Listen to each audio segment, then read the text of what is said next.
எல்லாருக்கும் வணக்கம். நான் உங்கள் சபரி டூரிசம். ஏப்ரல் மாதம் வெயில் எப்படி இருக்கு? ஏப்ரல் மாதம் வெயில் பார்த்தீங்கன்னா, இந்த வெயிலையும் நம்ம ஆளுங்க சிக்கன் சாப்பிட்றாங்க, பிரியாணி சாப்பிட்றாங்க, முட்டை, egg puffs, sandwich, junk food, பத்தாததுக்கு டீ. வெயில்லாம் பார்க்குறது கிடையாது. இந்த வெயிலுக்கு பார்த்தீங்கன்னா, ஒரு நல்ல ஸ்பாட், குளிர்ச்சியான ஸ்பாட் எங்கே போவாங்க மக்கள்லாம்? கொடைக்கானல், ஊட்டி, ஏற்காடு, ஏலகிரி, நாமக்கல், கொல்லிமலை, மேற்கு தொடர்ச்சி மலை சைடு போவாங்க. அப்படி போகிறாங்க. சேர்வராயன்மலை அந்த மாதிரி இடத்துல போகிறாங்க. அந்த ரொம்ப குளிர்ச்சி பிரதேசம் போகிறாங்க. அங்கே போயிட்டு திரும்ப வீடு வந்துடும். மூஞ்சில் அங்கே கருவலி வந்துடும். பார்த்தீங்கன்னா, இந்த மே மாதத்து ட்ரிப் போகிறப்போ நிறைய பேர் வந்து ஒரு ஒரு இடத்துக்கு போவாங்க.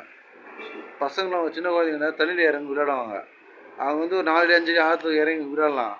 அப்படியே நீரோட அடிச்சு போடுவாங்க. இப்போ பார்த்தீங்கன்னா, இந்த குளிர் பிரதேசம் அப்புறம் நீரோட தெருவில் இந்த டைமிங்கில் நிறைய 3 பசங்க இப்போது ஒன்றா குளிக்க போயிருப்பாங்க, இறந்துட்டாங்க.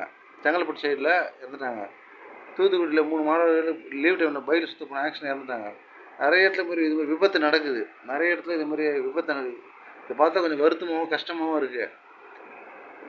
போகிறாங்க.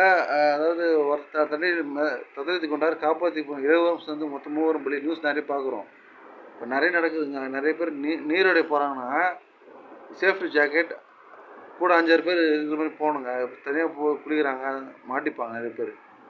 அதிகம் பார்த்தீங்கன்னா எங்கெங்கெல்லாம் ஏரி மாவட்டம், ஆறு, நீர்நிலைகள் அங்கே தான் நிறைய நடக்குது. இதில் எவ்வளோ பேர் பாதிக்கப்படுறாங்க பாருங்கள். சேஃபாக சம்மர் வெக்கேஷனை கொண்டாடுங்க. ஏப்ரல் மாதம் ஜாலியாக இருக்குங்க. இளநீர், நுங்கு, அதிகமாக கீரை குளிர்சாதன பொருளை சாப்பிடுங்க. சந்தோஷமாக கொண்டாடுங்க. சேஃபாக இருங்க. எல்லோரும் நல்லா இருங்க. அனைவரும் வாழ்க வளமுடன். அனைவரும் வாழ்த்துக்கள்.